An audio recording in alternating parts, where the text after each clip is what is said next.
లేకపోయింది.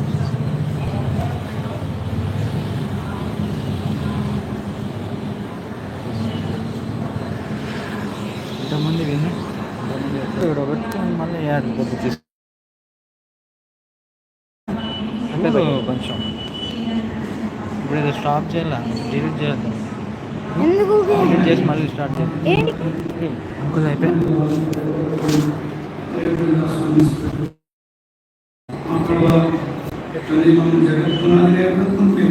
క్రీస్తులో ఏర్పరచుకున్నాను.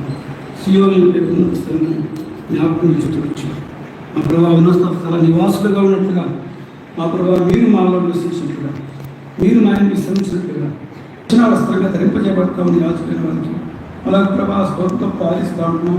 అంత మాత్రమే కాకుండా తండ్రి చివరిగా మీ భక్తులందరూ బిగ్గరగా ఆనందగానం చేస్తారని, ఆనందగానం చేయనట్లుగా మమ్మల్ని జ్ఞాపకం చేసుకొని క్రీస్తులో మమ్మల్ని ఏర్పరచుకున్న దాన్ని బట్టి ఏమర్పించగలం ప్రభా, ఏమిచ్చిన వస్తువులు ఒప్పుకుంటూ విలువైన హృదయంతో దీన హృదయంతో మా కొద్ది స్థుతి ఆరాధనను మీ పరిశుద్ధ పాదపద్మలకే సమర్పిస్తున్నాం తండ్రి. ఆమేన్. మనం పాట ద్వారా ప్రభుత్వం కనపరుస్తాం. సియోను పురము 441 ఈ పాటతో పాడుకుందాం. లేచి పాడుకుందాం. వర్షం వల్ల బ్రదర్స్ కానీ సిస్టర్స్ ఎవరికైనా కూర్చోవద్దు. కుర్చీలో కూర్చున్నాక ముందు కుర్చీ నిండిపోయిన తర్వాత వెనక కుర్చీకి వెళ్ళిపోయి వచ్చి సహకరించండి. బ్రదర్స్ అంతా లేచి పాడుకుందాం. సిస్టర్స్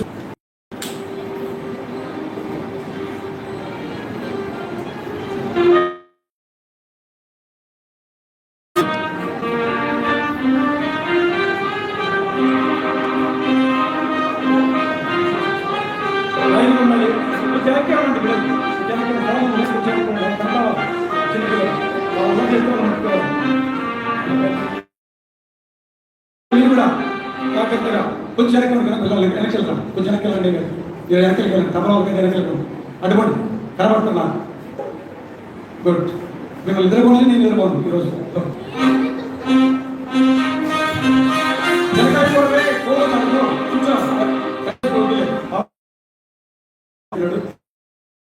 కాబట్టి ఇవి నేర్చుకోవాలి. స్ట్రెస్ మీటింగ్ ఏంటో, వాక్యం అంటే ఏంటో, పద్ధతి ఏంటో నేను చూస్తా ఉంటాను.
జాగ్రత్త బైబిల్ తీయండి, చిన్నపిల్లలు కూడా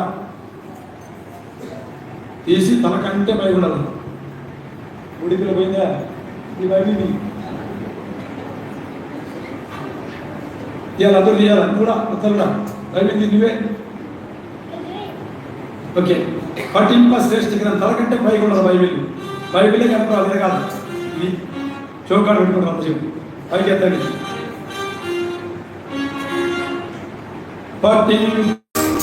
ఇప్పుడు బైబిల్ పట్టిన కొరకే 134 అధ్యాయం 3వ వచనం అందరం చదువుకున్నా, అందరం కలిసి చదువుకున్నాం.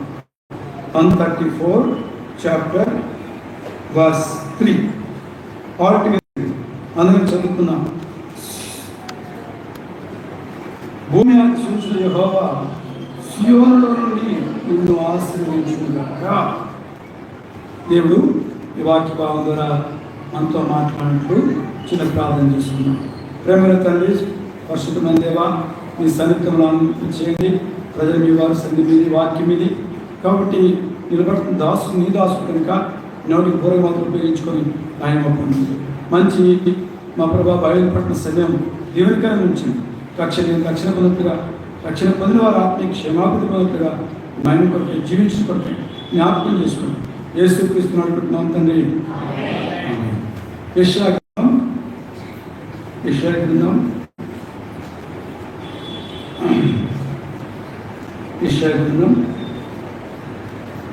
62వ అధ్యాయం.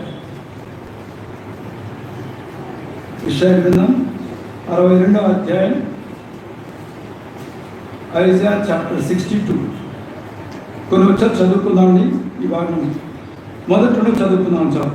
సియోను నుంచి సూర్యకాంతి వలె కనబడే వరకు, దాని రక్షణ దీపం వెలిగి చూడే వరకు సియోను పక్షులను మౌనమును, యెరూషలేము పక్షులను ఓరపడము. జనములు నీతిని కనుగొను, రాజులు నీ మహిమను చూచెదరు. యెహోవా నీవు కొత్త పేరు నీకు పెట్టబడను. 3వ వచనం, నీవు యెహోవా చేతిలో భూషణ కిరీటంగాను, నువ్వు దేవుని చేతిలో రాజకీయముగాను ఉందువు. చాలు. మొట్టమొదటి భాగం మనం గమనిస్తే పిల్లరా, మరి ఇప్పుడు మీకు ముందుగానే చెప్పాను, సియోన్ అనే మాట కీర్తనలు ఎన్నిసార్లు రాబడి ఉంటుంది. ఇదంతా మళ్ళీ కిచెడుతో మధ్యాహ్నం, మళ్ళీ మీరు మధ్యాహ్నం భోజన తర్వాత మళ్ళీ మీటింగ్ ఉంటుంది. మీటింగ్ అప్పుడు మళ్ళీ కిచెడు అడుగుతా, అడిగిన వర్తమానంలోనే ప్రశ్నలను అడుగుతా. ఒక అర్ధగంట సేపు ఆ సమయం ఉంటుంది. కాబట్టి దయచేసి నోట్ చేసుకోండి. కాబట్టి మనసులో భద్రపరచడంగా మంచిది, అందుకంటే మించింది లేదు. తర్వాత ఇప్పుడు మనము ఈ సియోన్ అన్న పేరు అంటే పేరు మనం ఏం చూసాం అర్థం చెప్పండి. ఉన్నత స్థలము, దావీదు పట్టణము, యెరూషలేము గుర్తుపెట్టుకోండి. కాబట్టి అక్కడి నుంచి మనకు ఆశీర్వాదం ఇనంతలు వచ్చాయి. 7 అంతల ఆశీర్వాదాలు మనం చూస్తాం వచ్చాం. ఆ 7 అంతల ఆశీర్వాదాలను బట్టి ప్రభుని గణపరచాం మొట్టమొదటిగా. తర్వాత రెండో భాగం మనం గమనిస్తే ఈ బైబిల్ పట్టణంలో మరి సియోన్ అనే మాట కీర్తనలో 38 సార్లు రాయబడి ఉంటాం. ఓన్లీ కీర్తనలోనే 38 సార్లు, 38 టైమ్స్. అడుగుతాను నేను కూడా, కీర్తనల్లో 35 సార్లు రాయబడి ఉంటా ఉంది. కాబట్టి ఇక్కడ మనం గమనించినట్టే మరి దేవుని వాక్యం నుంచి మాట్లాడుతూ వస్తాము. హెబ్రీ పత్రిక 12వ అధ్యాయం 23వ వచనం చదవండి. హెబ్రీ పత్రిక 12వ అధ్యాయం.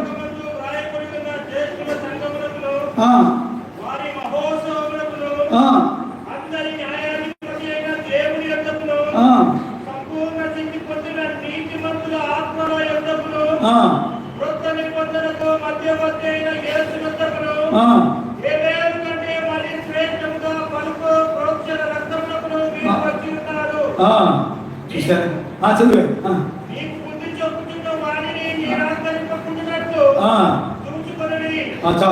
కాబట్టి చూస్తే హెబ్రీ పత్రిక 12వ అధ్యాయం 23వ వచనంలో మనం ఎక్కడ తీసుకురాబడ్డామంటే మరొకసారి చదివితే అలా కొంచెం ఆయా ఏ సంఘానికి తీసుకురాబడ్డాం మనము? ఏదో ఈదిలో ఉన్న మరి సభా సంఘాలు కాదు. ఆ సంఘం, ఈ సంఘం, ఈ మహానాడు, ఆ మహానాడు, ఈ దండోరు, ఆ దండోరు కాదు. మన తీసుకురాబడింది ఎక్కడికి? జ్యేష్ఠుల సంఘం. కాబట్టి గుర్తుపెట్టుకోవాలా. సామాన్యంగా మనం జ్యేష్ఠుల సంఘం అంటే పరలోకమందున్న జ్యేష్ఠుల సంఘంతో మనం యోగ్యులం, మనం పాలిపాలుస్తున్నాం. పాట మాత్రం పాడుతాం. ఏం పాట పాడతాం చెప్పండి? దేవునితో సహపాటి పాలివారిగాను చేసే, దేవునితో సహపాటి పాలివారిగాను చేసే. అనగా దేవునితో సహపాటి పాలివారి చేయడం అంటే ఎవరు వాళ్ళంటే జ్యేష్ఠుల సంఘం.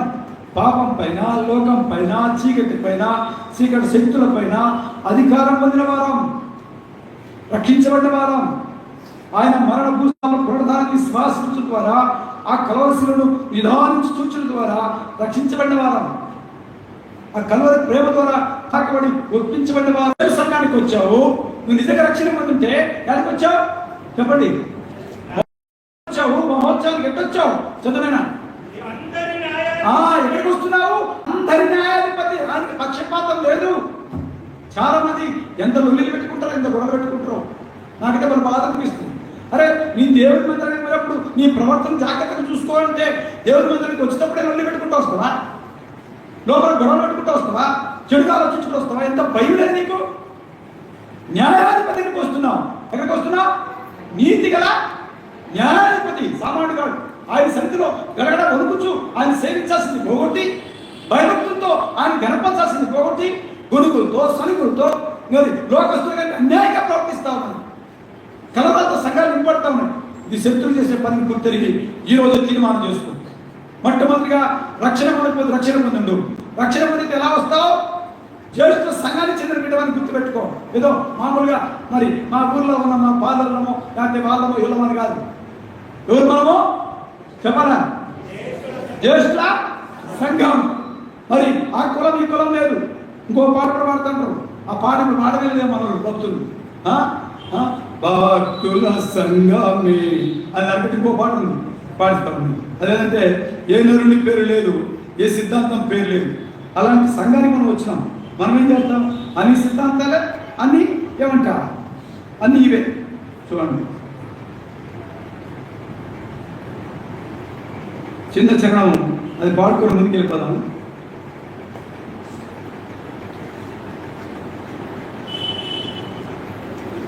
పాట సంఖ్య అది పాట పక్కన ఉంది. మనము భక్తుల సంఘమే కాదు, అదే భక్తుల సంఘంలో ఉంటాయి. చివరి చిన్న పాడుకోవచ్చు.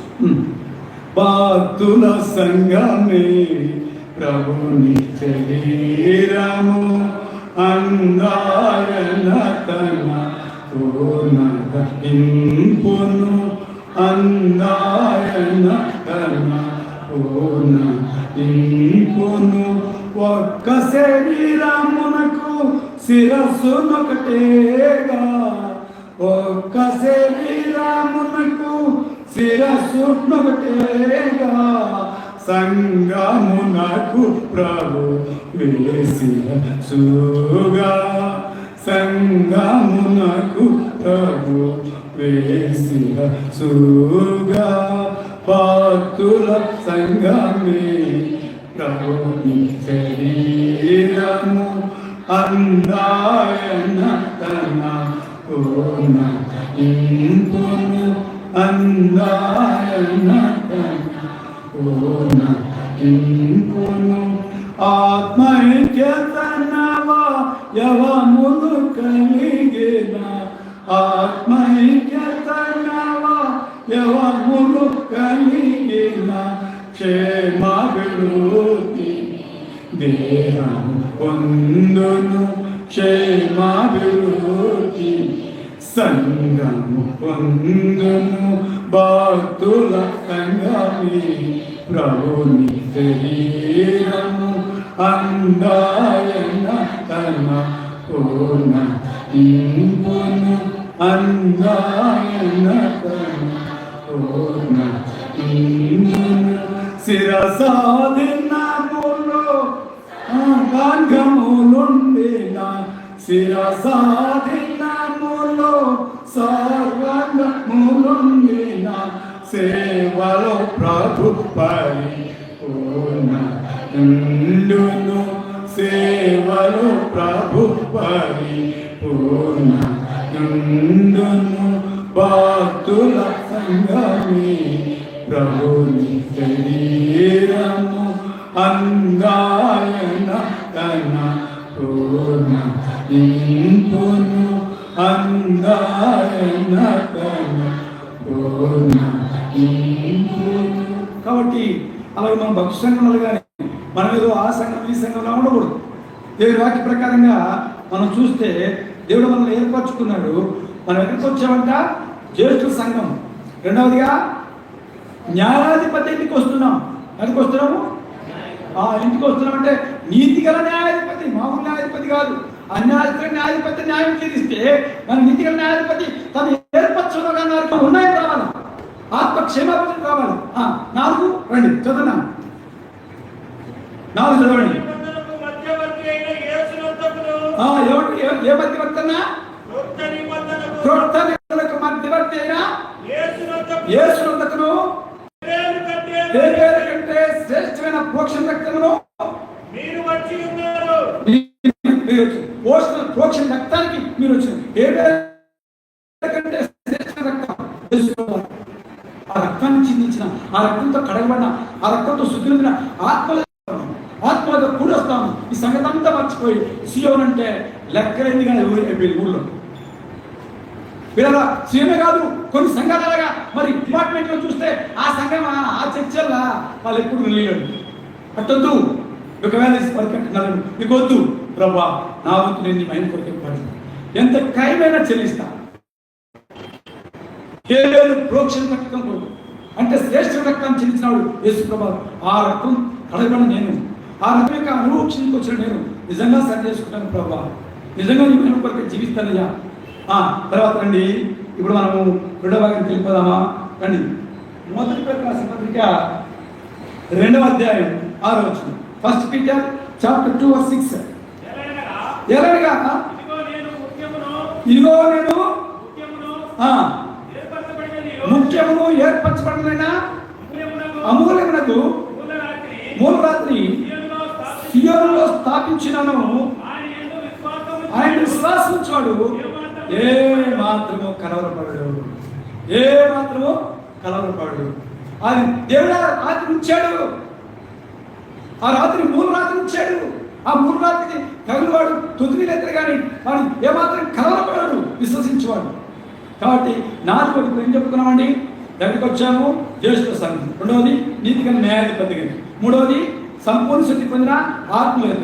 4వది హేబెలు రక్తం కంటే ప్రోక్షణ రక్తం క్రీస్తు రక్తం కిందకి వచ్చాం. తర్వాత 5వది ఇప్పుడు చెప్పండి, ఇప్పుడే చదువుకున్నాం కదా, మూలరాత్రి సియోనులో స్థాపించాడు.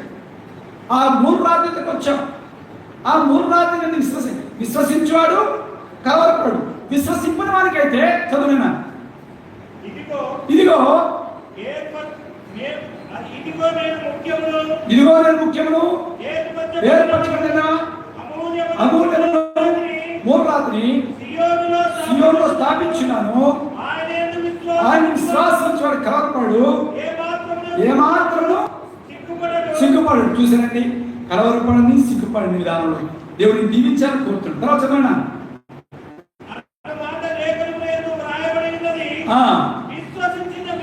విశ్వసించిన మీకు ఆయన అమూల్యమైన వాళ్ళను విశ్వసింపని వారికైతే ఇల్లు కట్టి వారు ఏ రాత్రి అయితే నిషేధించుతో అదే మూలకు తలరాయను అనియు అడ్డురాయు అడ్డుబండ. చూసారా, చాలా మంది జీవితాల్లో నువ్వు నమ్మలేదు కనుక ఆ రాయి అడ్డురాయి అడ్డుబండ.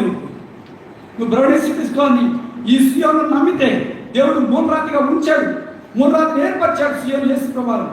ఆ రక్త ప్రోక్షణకి తీసుకురావడం నీవు నేను ఏం కావాలా? చక్కగా దేవుని వాక్య ప్రకారంగా సిద్ధపరచబడిన వారమై ఏం కదా మరి కొట్టివేయబడిన వారం కాదు, కలవరం లేని వారంగా, ఏమాత్రము మరి ఇది కాని వారంగా, స్థిరత కలిగిన వారంగా ఉంటూ అలా సాగిపోతాం. కలవరపడిన వారైతే వారికి అది విశ్వసించిన వారికైతే అదేమంట మరి మూలక తలరాయి ఉందంట, దాని తగిన వారు ఏమంతరంగా పడిపోతారట. దాని అద్దురాయి అడ్డుబండ ఉందంట. నీ జీవితంలో నీ జీవిత కాలం అంతా అడ్డురాయిగా అడ్డుబండిగా తగిలి కొట్టబడుతూ నెమ్మది లేకుండా జీవిస్తున్నావు, సంతోషం లేకుండా జీవిస్తున్నావా, ఆనందం లేకుండా జీవిస్తున్నావా? ఈ కారణం నీకు విశ్వాసం లేకనే.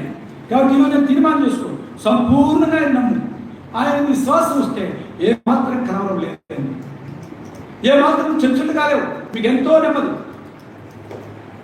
యెషయా గ్రంథం 26 అధ్యాయం 3వ చదువున్నాను. యెషయా గ్రంథం 26:3. Isaiah chapter 23:6. ఎవరి మనస్సు నీ మీద ఆనుకొనునో వారిని నీవు పూర్ణ శాంతికరమనిగా కాపాడు. చూసారా లేదా, నువ్వు నిజముగా ఈ సీయోనులో ఉన్న మూలరాయన యేసు ప్రభువునందు విశ్వాసం వస్తుంది, సంపూర్ణ విశ్వాసం వస్తుంది, ఏ మాత్రం కలవరమే లేదు, ఏ మాత్రము మరి అలా ఇలా చెందిపోయే స్థితి లేదు. నీకు ఎంతో నెమ్మది. ఎంత నెమ్మది అంటే వాని పూర్ణ శాంతి దేవుడు కాపాడుతాడు. నువ్వు విశ్వసింపకపోతే అది నీకు అడ్డురాయి, అడ్డుబండ, దాని మీద పండి వారు తొత్తులు చేయబడతారు. కాబట్టి అలా ఉండకూడదుగా సీయోనులో దేవుడు తన ప్రజలకు ఎన్ని జీవితాలు కోరుతున్నాడు చూడండి, ఎన్ని ఆశీర్వాదాలు కోరుతున్నాడు చూడండి. ఈ బైబిల్ పట్టులో దేవుడు మనతో మాట్లాడుతున్నాడు. రెండేనేది, ఒకటేమో జ్యేష్ఠ సంఘం, రెండోదేమో న్యాయాధిపతి, నీతిగా న్యాయాధిపతి దగ్గరికి వచ్చాం, మూడోదేమో నీతిమంతుల సంపూర్ణ స్థితి నీతిమంతుల ఆత్మకి వచ్చాం, నాలుగోదేమో హేబేలు కంటే శ్రేష్టమైన పురుషరక్తం చెందించిన క్రీస్తు యొక్క రక్తపక్షికి వచ్చాం, ఐదోదేమో మూడు రాత్రి సీయోనులో ఉంది. ఆ మూడు రాత్రిని విశ్వాసం ఉంచిన వారు ఎంతో నెమ్మది పొందుతారు, ఎంతో క్షేమం చెందుతూ వస్తారు. ఒకవేళ విశ్వసించకుండా ఉన్నట్లయితే ఏదో యాంత్రికంగా ఎలా ఉంటుందంట, రాయి అడ్డుగా ఉంటుంది, అడ్డురాయిగా ఉంటుంది, నువ్వు తొత్తులు వేసి చేపడతా వస్తావు పని మర్చిపో. అలాగే బెస్ట్ లేకుండా పోతున్నాము, దీవులేమో ఆశీర్వాదం లేకుండా పోతున్నామో. ఈరోజు నేను ప్రేమించి మాట్లాడుతున్నాను. కాబట్టి ఈ రోజు తీర్మానం చేసుకో, ప్రభా నేను పాపని, నా పాపను క్షమించు ప్రభా, ఇదిగో నేను తెలియక నేను విశ్వసించానని ప్రభావ సాగిపోతా వచ్చా, ప్రభావాన్ని క్షమించు ప్రభా, నన్ను కడుగు ప్రభా, ప్రభావాన్ని పవిత్రపరచు ప్రభావ, ప్రభుత్వం అప్పగించుకో. ఎంతో బాగా చదువుకున్నావా రండి. కీర్తనలు ఆదుకున్నాక ఆయన నైవేద్యములను ఎలా పెడుతున్న నైవేద్యం, వాళ్ళైతే శ్రేష్టమైన జీడిపప్పు, మరి పెసరపప్పు, బియ్యం, బెల్లం అన్నీ కలిపి కొబ్బరి ముక్కలు వేసి బాగా నెయ్యంతా పోసి శుభ్రంగా చేసి పెడితే ఆ ఆనందిని మరి 10 దాదాపు 2వ తరగతి నుంచి 10వ తరగతి అంటే 8 ఏళ్ళు, 9 ఏళ్ళు మరి టిఫిన్ అల్పాహారం అక్కడ బతికినాం. అయితే మరి బతికినాం కానీ ఆ నైవేద్యం గురించి ఆస్వాదిస్తూ తిన్నాం. అయితే అది కాదు, ఇప్పుడు నీ ప్రభుత్వం కావాల్సింది నీ హృదయార్పణ.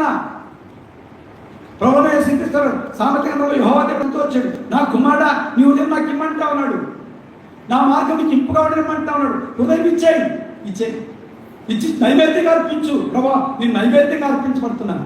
అపోస్తలుడు పౌలు అంటాడు, నేను పానార్పణగా పోయబడుతున్నా, అర్పిస్తావా? ప్రేమ యవనస్తుడా, ప్రేమ సోదరుడా, ప్రభుత్వకే అది నైవేద్యంగా అర్పించుకోవడానికి ఇష్టమేనా? నీవు నైవేద్యంగా అర్పించినా అంగీకరించేవాడు లేడు. ఎందుకు? కయ్యలాగా అర్పిస్తే. కయ్యను ఏం చేశాడు?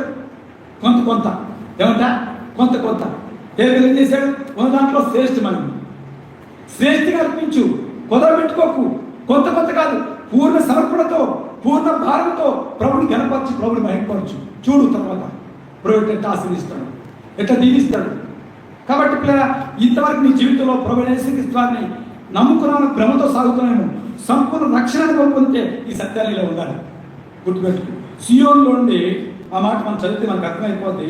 చూడండి, యెషయా గ్రంథం 62వ అధ్యాయం మొదలు చదవండి. అందరూ చదువుకున్నాం లేకపోతే. యెషయా గ్రంథం 62వ అధ్యాయం, యెషయా గ్రంథం 62వ అధ్యాయం, 62వ అధ్యాయం మొదటి సంగీతం. కాబట్టి సీయోను యొక్క రక్షణ గురించి చెప్తున్నాం ఈ ఫస్ట్ బైబిల్ స్టడీలో. కాబట్టి చూస్తే ఏమంటాడు? రక్షణ సీయోను రాస్తాడు. మరి చదువునా వచ్చి పొదలు చదివినా సియోను నీతి సూర్యకాంతి వల్ల కనబడి వరకు దాని రక్షణ ఎలా దీపం వలె వెలుగుతున్నారు. చాలండి. కాబట్టి దాని రక్షణ ఎలా ఉంటుందా? దీపం వలె వెలుగుతున్నారు. దీప కాంతిలో అనేకమైన మరి మొదలైనవి కనబడతా వస్తాయి, దాచుకునేవి కనబడతా వస్తాయి వెలుగులో. అలాగా దీపక్ సూర్యకాంతి సియోను యొక్క నీతి సూర్యకాంతి వలె దాని రక్షణ దీపం వలె మండుచున్నారు. ఈ సియోనులో మన రక్షణ దీపం వల్లే మండుచున్నది. అందుకే ఒక దీపస్తంభాన్ని దేవుడు స్థాపించుకున్నాడు. ఆ దీపస్తంభం ద్వారా ఆ దీప కాంతిలో అనేక మంది అన్ని జనులు ఆకర్షించబడాలి, అనేక మంది ఒప్పించబడాలి, అనేక మంది తాకబడాలా, అనేక మంది సిద్ధపరచబడాలా. కాబట్టి ఇలా గుర్తుపెట్టుకోండి, పరిశుద్ధ స్థలంలో మనకు సహాయం కలుగుతూ ఉంది. పరిశుద్ధ స్థలంలో మనకు ఆదుకొనబడతా ఉన్నాము. పరిశుద్ధ స్థలం నుండి ఆదుకోవడమే కాకుండా నీ నైవేద్యాలను దేవుడు అంగీకరించాల్సి ఇష్టపడుతున్నాడు. నైవేద్యంగా ఇంకా నీ జీవితాన్ని అర్పించకపోతే ఈరోజు అర్పించు. ఈ ఆశీర్వాదం స్వీకరించుకో. ప్రభుకి ఇష్టంగా దేవుడు ఇష్టపడితే చూడండి, అబ్రహాం తీసుకొచ్చిన ఆహారాన్ని ఆ ప్రవీణ్తోడిని మరి 3 మార్కుల పిండిని అన్ని తీసుకొచ్చి ఆ త్రియేక దేవుని దగ్గర పెడితే అదంతా నైవేద్యంగా ఆగ్రహం చేసింది. మధ్యాహ్నం వేళ ఒక క్రొవ్విని దూడ తీసుకొచ్చారు. తర్వాత 3 మార్కుల పిండి రొట్టె చేసి తీసుకొచ్చి ఇక్కడ పెడితే అవి శుభ్రం కడిగి తీసుకొచ్చి పెడితే అవి నైవేద్యంగా ఆక్రమించేశారు. తండ్రి కుమార పరిశుద్ధాత్మ దేవుడు పేర అప్పుడే అలా అంగీకరిస్తే ఇప్పుడు నేను నిన్ను అంగీకరించరా, నన్ను అంగీకరించరా? ఆయన అంగీకరించడం ఇష్టపడుతున్నాడు. అంటే మనం ఎలా ఉన్నాం? ఇంకా అపవిత్రమైన చేతులతో ఉన్నాం, రక్తాపరాధంతో చేతులతో ఉన్నాం, హృదయమంతా భయంకరమైన ఘోరమైన వ్యాధితో నింపడిస్తూ ఉంటా ఉన్నాం. ఈరోజు తీర్మానం చేసుకుని ప్రభుకు అప్పగించుకుంటే ఈ శ్రేష్టతను దేవుడు అంగీకరించింది కూడా జ్ఞాపకం చేసుకుంటాడు. జ్యేష్ఠ సంఘానికి తీసుకొస్తాడు, నీతివంతులు న్యాయపతి ఆ దగ్గర తీసుకొస్తాడు. ఆ సత్యాన్ని గుర్తిస్తూ వస్తాం. దేవునింట్లో అంత స్థితి ఉంది. వణుకుండాలండి. దేవునికి పోవాలంటే జనులు దావీదుతో చెప్పినప్పుడు సంతోషిస్తూ గంతులెత్తుపోయారంటారు. ఈనాడు లెక్కేలే దేవుని లోకం ఒక ఆఫీసర్ నేను పిలుస్తున్నానని చెప్పంటే ఫోన్ కాల్ వచ్చింది, అయ్యో ఒక్కసారి నేను పోయేస్తున్నాను. జీవగల దేవుని ఇంట్లో విషయంలో మనం ఎలా ఉన్నాం, ఎలా అర్పించుకుంటాము, ఎలా సమర్పించుకుంటా ఉన్నాం? నైవేద్యంగా మన ప్రాణాధిపతి దేవునికి అర్పిస్తున్నామా? అలా అర్పించకపోతే ఈరోజు తీర్మానం చేసుకున్నాం, ప్రభువా నన్ను ప్రేమించడం మాట్లాడుతూ వస్తున్నాడు. నీ నైవేద్యాలన్నీ ఆయన అంగీకరిస్తాడు. తర్వాత నీ ప్రార్థన అంతా ఆయన ఆలకించి నీకు జయమని పిలుస్తాడు. అంటే చదువు, నేను 5వ వచ్చి చదువు, కీర్తనలు 25. యెహోవాని రక్షణ బట్టి మేము జయోత్సవం చేయుచున్నాము, మా దేవుని నామమున ఒప్పుకొని ధ్వజమెత్తుచున్నాము. నీ ప్రార్థనని యెహోవా సఫలపరచును కాక. యెహోవా తన అభిషేక్తుని నిన్నలా రక్షించునని నాకు ఇప్పుడు చూసారా? ప్రేమించబడిన తన అభిషేక్తుని దేవుడు రక్షించని ఇష్టపడుతున్నాడు. నువ్వు ఈ ఉదయ కాలంలో ప్రభుని ప్రేమించి మాట్లాడుతూ వచ్చావు. జ్యేష్ఠ సంఘానికి నువ్వు వారసుడు కావాలంటే ఎడవదిగా రాయని మాట ప్రకారంగా నీతిమంతులు సిద్ధపరచబడిన సంపూర్ణ స్థితిపడిన నీతిమంతుల నీతిగల న్యాయపతికి వచ్చిన మనం. తర్వాత 3వదిగా ఎవరి దగ్గర వచ్చారండి? సంపూర్ణ స్థితి పొందిన